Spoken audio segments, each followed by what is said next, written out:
Hola a todos, les habla Jorge Miranda. En esta oportunidad vamos a ver unos temas muy importantes que tienen que ver con la respuesta en frecuencia de sistemas LTI en tiempo continuo, haciendo uso de software MATLAB.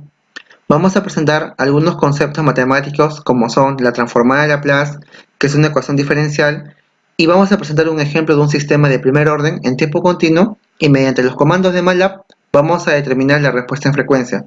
Vamos a hacer uso de un ejemplo muy didáctico para que puedan entender cómo se podría aplicar esto para sistemas de orden superior.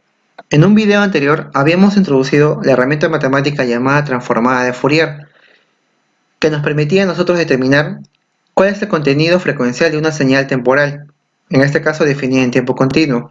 Habíamos visto como un ejemplo la aplicación de la transformada de Fourier sobre una señal de voz, en la cual expresábamos su magnitud y tenía la siguiente forma. Vemos que la transformada de Fourier es una herramienta matemática que me permite a mí saber cuál es el contenido en frecuencia de una señal. Ahora, vamos a ver una relación que hay entre la transformada de Fourier y la transformada de Laplace. Cabe resaltar que lo que vamos a ver en el día de hoy se aplica solamente en el tiempo continuo. Cuando queremos aplicar todas estas herramientas pero a un tiempo discreto, se van a aplicar otros conceptos que van a ser muy similares a esto de acá. Para hallar la transformada de Fourier habíamos definido una ecuación llamada ecuación de análisis, que se define de la siguiente manera. Y si en caso yo conozco el espectro frecuencial, y si quiero determinar cuál es la señal en el tiempo, hacíamos uso de una ecuación llamada ecuación de síntesis, dada por la siguiente ecuación. Entonces, con esta par de transformadas, uno puede analizar una gran variedad de señales. La transformada de Laplace es una herramienta matemática muy importante que nos permite a nosotros analizar una gran cantidad de señales y sistemas definidos en el tiempo continuo. Para hallar dicha transformada de Laplace hacemos uso de esta ecuación. La transformada de Laplace lo que va a hacer es una transformación o un mapeo de una función que está definida en una variable temporal hacia una variable compleja. Dicha variable compleja se calcula de la siguiente manera, o está compuesto de una parte real y de una parte imaginaria. La parte imaginaria hace referencia a una frecuencia llamada frecuencia cíclica y se calcula como 2 veces pi multiplicado por la frecuencia en Hertz. La transformada de Laplace también tiene unas propiedades muy importantes que nos permiten resolver ecuaciones diferenciales de una complejidad enorme en una forma mucho más sencilla.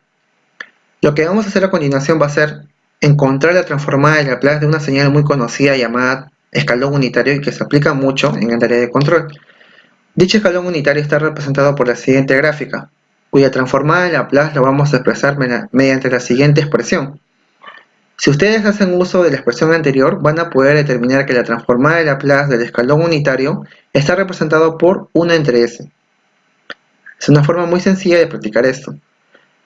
Lo que vamos a hacer ahora va a ser presentar una propiedad muy importante, que es cómo determinar la transformada de Laplace de una función que ha sido derivada n veces.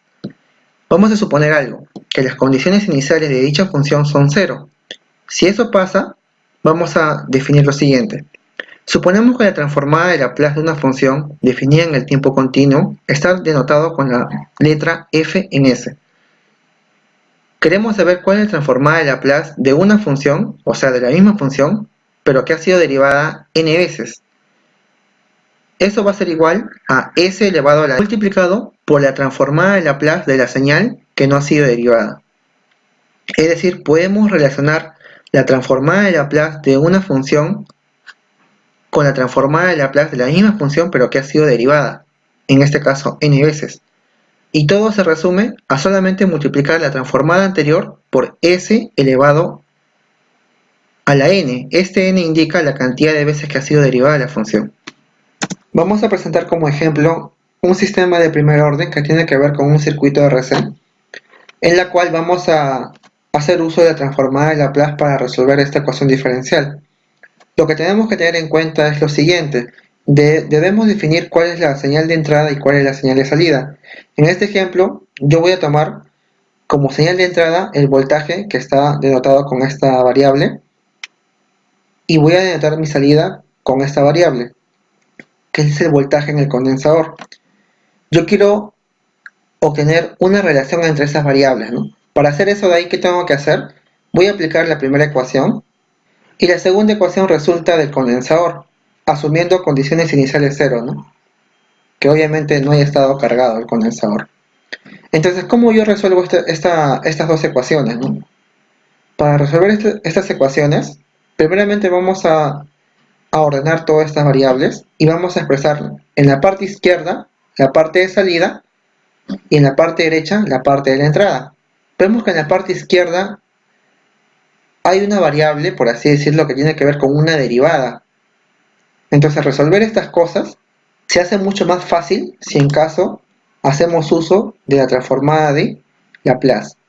¿Qué dice la transformada de Laplace si yo aplico dicha transformada a una señal o una derivada de una señal? Suponemos que la transformada de Laplace de esta variable es igual a UA en S. Por la propiedad de transformada de Laplace, la transformada de Laplace de la derivada es igual a la misma transformada pero multiplicada por S. Y lo vamos a representar de esta manera. Y la transformada de Laplace de la variable que está acá lo vamos a denotar con esto de acá. Vamos a hacer una división entre la transformada de Laplace de la salida entre la transformada de Laplace de la señal de entrada. Esta expresión que vemos acá, que se obtuvo mediante esta división, se va a llamar función de transferencia. Dicha función de transferencia está determinada por sus polos y ceros. ¿Qué cosa es un polo? Un polo va a ser aquel valor de S que hace que toda esta función de transferencia sea infinito. Y lo vamos a denotar con una letra X en el plano complejo S. Por ejemplo, si uno reemplaza S igual a menos 1 dividido entre RC, hace que todo el denominador sea igual a 0. Eso como consecuencia trae que todo el sistema tiende a infinito. Entonces, sigue en consecuencia con la definición de un polo, ¿no? Entonces podemos observar de que el polo está ubicado en la parte izquierda del plano complejo y como la variable S es un valor que no tiene una variable compleja según lo hemos definido acá, va a estar ubicado en la parte real. Algo muy importante es que cuando ustedes tienen un polo y está ubicado en la región que está en la parte izquierda, es decir, tiene una variable real negativa, decimos que el sistema es estable. Si en caso está ubicado en la parte derecha, decimos que el sistema es inestable. Y si está ubicado en la parte del eje imaginario, decimos que es críticamente inestable, ¿no? Entonces, una función de transferencia va a estar caracterizado por la ubicación de sus polos y ceros en el plano complejo. ¿Qué es un cero? Un cero es aquel valor de la variable S que hace que todo el sistema sea igual a cero. Si ustedes se preguntan, ¿cuál es el valor de S que hace que todo sea cero? Para que todo sea cero, podríamos definir de que S tiene infinito o menos infinito. Si hacemos eso, todo el sistema de acá tiende a cero. Pero un valor infinito no vamos a poder representarlo en el plano S, pues no se va a poder ver. Entonces, vamos a definir solamente en el plano complejo aquellos valores que son finitos, ¿no? Como es este polo que está acá. Ahora, esa función de transferencia me va a expresar una relación entre la señal de salida y la señal de entrada, conocida como señal de excitación. Esta función de transferencia, como les dije, va a estar determinada por la ubicación de los polos y sus ceros, ¿no? La pregunta es, una vez que yo tengo esta función de transferencia, ¿cómo puedo determinar cuál es la respuesta en frecuencia? Es decir, este sistema en frecuencia debe hacer algo con respecto a la señal de entrada. Si suponemos que esta de acá es una señal de voz, por ejemplo, y suponemos que este es un filtro que solamente deja pasar una cantidad de frecuencias y las que son mayores que esa frecuencia llamada frecuencia de corte los va a atenuar. ¿Cuál sería el resultado en frecuencia de la salida? Miremos atentamente a la siguiente definición. La transformada de Laplace, si uno hace que la variable S solamente sea imaginario, es decir, la parte real sea cero, o sea, solamente se ubique en todo este eje imaginario, va a obtener una expresión igual a la que está acá. se va a dar cuenta que esto de acá, 2πf, es igual a ¿quién? A esta variable compleja, en este caso a la frecuencia cíclica. Es decir, la transformada de Laplace se puede transformar o se puede llevar a una transformada de Fourier solamente haciendo que la parte real sea igual a cero. Es decir, en todo el eje vertical está definida la transformada de Fourier. Entonces, volviendo a esta función de transferencia, vamos ahora nosotros a determinar la respuesta en frecuencia, ¿no? Suponemos que tengo el sistema definido en el tiempo continuo. Este sistema en el tiempo continuo se relaciona con la señal de excitación en el tiempo continuo mediante una operación matemática llamada convolución. Es decir, la salida es igual a la convolución del sistema con la señal de entrada en el dominio del tiempo. Pero ¿qué pasaría si yo transformo todas las variables al dominio frecuencial mediante la transformada de Fourier?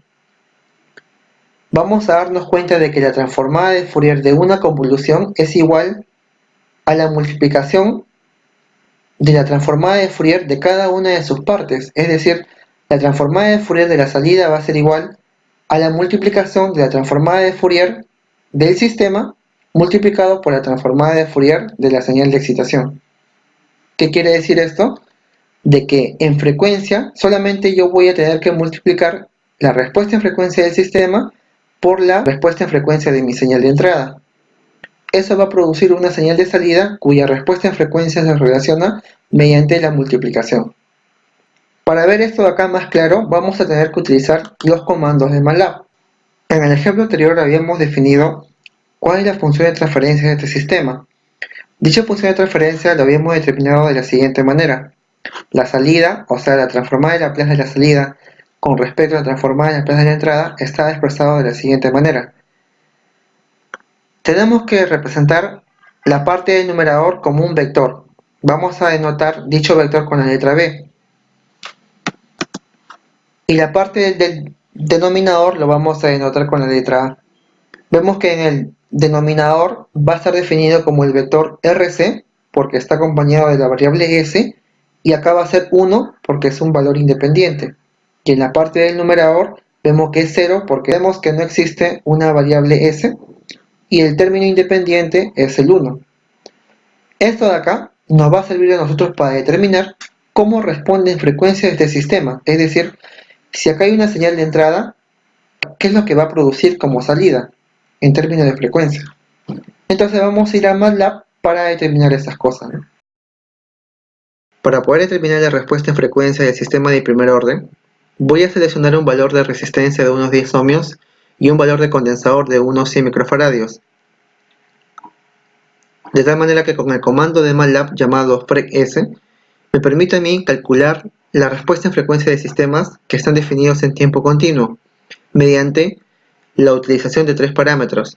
El primer argumento hace referencia a los coeficientes del numerador, el segundo argumento hace referencia a los coeficientes del denominador y el tercer argumento hace referencia a un vector de frecuencias para los cuales yo quiero determinar la respuesta del sistema. Este comando o función devuelve otro vector que justamente contiene la respuesta en frecuencia del sistema definido por el numerador y el denominador. Una vez que hemos creado un script en el entorno de MATLAB, lo que vamos a hacer ahora es definir algunas variables como son las frecuencias. Voy a seleccionar una frecuencia que sea, por ejemplo, de 100 Hz o de 50 Hz. Voy a seleccionar otra variable que sea de 3000 Hz. Una vez que he definido esta línea de código, voy a crear las señales del tipo seno y voy a definirlo con el siguiente nombre, ¿no? Señal sinusoidal S1 va a ser igual al seno de 2 veces pi multiplicado por la primera frecuencia y multiplicado por el vector tiempo, punto y coma. Voy a colocar otra onda seno que tenga otra frecuencia para poder de alguna u otra manera visualizar cómo responde en frecuencia el sistema y qué es lo que pasa, ¿no? con la señal de tipo seno que se va a definir a continuación. Entonces esta es la onda resultante. Lo que vamos a hacer a continuación va a ser calcular el espectro y frecuencia de esta señal tipo seno que constituye dos ondas seno de diferente frecuencia. Con esta línea de código que he definido a continuación, vamos a encontrar el espectro en frecuencia de la señal, en este caso del tipo seno, que contiene dos frecuencias. Con el comando apps determinamos cuál es la magnitud, determinamos la cantidad de muestras que el comando de MATLAB le asigna a la transformada discreta de Fourier. Vamos a definir un eje de frecuencia mediante el comando linspace desde la frecuencia 0 hasta la frecuencia de muestreo que hemos calculado de la siguiente manera, y una cantidad de puntos que lo va a determinar la longitud de la transformada de Fourier. Vamos a crear un subplot y vamos a graficar cuál es el espectro en frecuencia de esta onda, ¿no? Voy a agregarle un título que sea transformada de Fourier de la señal.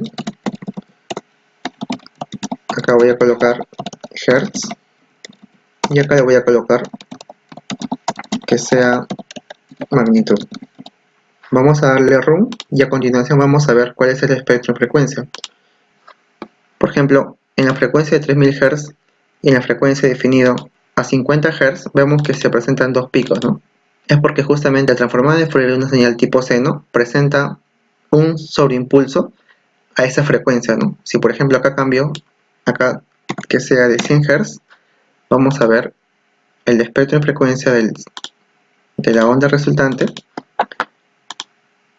Vamos acá a visualizar más a detalle. Vemos que a 100 Hz se presenta un pico. Recordemos que la transformada de Fourier de la salida de un sistema LTI definido en tiempo continuo equivale a la multiplicación de la transformada de Fourier del sistema, en este caso del circuito RC, multiplicado por la transformada de Fourier de la señal de excitación. Entonces vamos a visualizar cómo este sistema filtra algunas frecuencias. Para el sistema RC lo que tenemos que hacer es definir primeramente los valores de la resistencia, el valor de la capacitancia, de esta manera, ¿no? Una vez que hicimos eso, definimos el vector del numerador, el vector del denominador y mediante el comando frec_s, que lo que hace es determinar la respuesta en frecuencia de un sistema definido en tiempo continuo, pasamos como argumento numerador, denominador y el eje de frecuencias para las cuales voy a determinar la respuesta del sistema. Como resultado me va a devolver un vector, en este caso, que corresponde a la respuesta en frecuencia. Recordemos que la respuesta en frecuencia no es nada más que la transformada de Fourier del sistema. Como sabemos, la transformada de Fourier es una variable o es un vector complejo, entonces tenemos que calcular su magnitud y su fase. Para este caso solamente voy a determinar la magnitud del sistema. Una vez que hice eso, voy a graficar mediante el comando plot, y va a estar incluido en un subplot 3, 1, 2. El tercer argumento hace definir en qué lugar o en qué parte de toda la figura vas a graficar, ¿no? Por ejemplo, acá hay 3 filas y acá hay una columna. Como coloco el número 2, lo voy a definir en la parte media, ¿no? Lo que voy a hacer a continuación es graficar. ¿Y qué vemos a continuación? Podemos observar que la respuesta en frecuencia del sistema que ofrece magnitud del circuito de RC se da de la siguiente manera. A medida que la frecuencia aumenta, es decir, la señal de entrada aumenta, lo que va a hacer el sistema es atenuar, miren. Miren, a medida que la frecuencia aumenta, el sistema tiende a atenuarlo. Para la parte de la salida lo que vamos a hacer es colocar subplot 3, 1, 3 y voy a determinar la transformada de Fourier de la salida. Recordemos que la transformada de Fourier de la salida se calcula como el producto de la transformada de Fourier de la entrada, que está definido como TF1, multiplicado, este es un producto elemento a elemento, con la respuesta en frecuencia, en este caso con la magnitud del sistema. Entonces, con esta línea de código determinamos la transformada de Fourier de la salida. Esto de acá es una propiedad muy importante que habíamos definido mediante la transformada de Fourier. Una vez que le coloqué estos títulos y las etiquetas en el eje de la abscisa y la ordenada, voy a darle correr y vamos a visualizar a continuación la respuesta en frecuencia de la salida. ¿Qué podemos observar? Si existe una señal de entrada con cierta frecuencia, en este caso definido a 3000 Hz, y una señal tipo seno definido a 100 Hz, el sistema ¿Qué indica? Dice que el sistema ofrece una respuesta en frecuencia de tal manera que frecuencias cercanas a cero lo va a dejar pasar con normalidad, ¿no? O lo va a atenuar en lo posible, lo más mínimo. Pero a medida que la frecuencia aumenta, vemos que el sistema ofrece una poca respuesta, o sea, lo atenúa. La señal de entrada tenga una frecuencia mucho más alta, el sistema lo que va a hacer es atenuarlo. Y eso podemos observarlo en la siguiente gráfica. Podemos observar que a 3000 Hz prácticamente ya no tiene una alta amplitud, ¿no? En comparación a lo que tenía como entrada. Es porque justamente el sistema a esa frecuencia ya lo está atenuando de una manera muy elevada, ¿no? Así podemos observar y darnos cuenta que la respuesta en frecuencia de este sistema tiene la característica de un filtro llamado filtro pasabajo. Vamos a ver más adelante que existen 4 tipos de filtros que son muy importantes y que se usan en el área de procesamiento digital de señales, ya sea en el área de procesamiento de voz y como también en el área de procesamiento digital de imágenes, ¿no? Entonces yo creo que esto de acá es muy importante. Lo que hemos hablado en el día de hoy es más que nada está destinado para sistemas o para señales definidos en tiempo continuo. Más adelante vamos a definir cómo se relaciona un sistema en tiempo continuo con un sistema en tiempo discreto. De tal manera que con los comandos o funciones de MATLAB vamos a poder diseñar estos filtros con el fin también de poder implementarlos. Obviamente esto de acá también se puede aplicar para sistemas de orden superior con el comando FREQ-S, ¿no? Es un comando muy importante y recordemos que solamente se aplica para tiempo continuo, ¿no? Es muy importante esa definición. Solamente se define para tiempo continuo. Para tiempo discreto vamos a definir otro comando. Bueno, esto ha sido todo por el día de hoy. Espero que les haya gustado el video. No olviden de suscribirte y compartir el video y darle like. También pueden acceder a la lista de reproducción de otros temas que quizá les pueda interesar y lo voy a dejar debajo en la descripción del video. Bueno, nos vemos en el siguiente tutorial. Cuídense.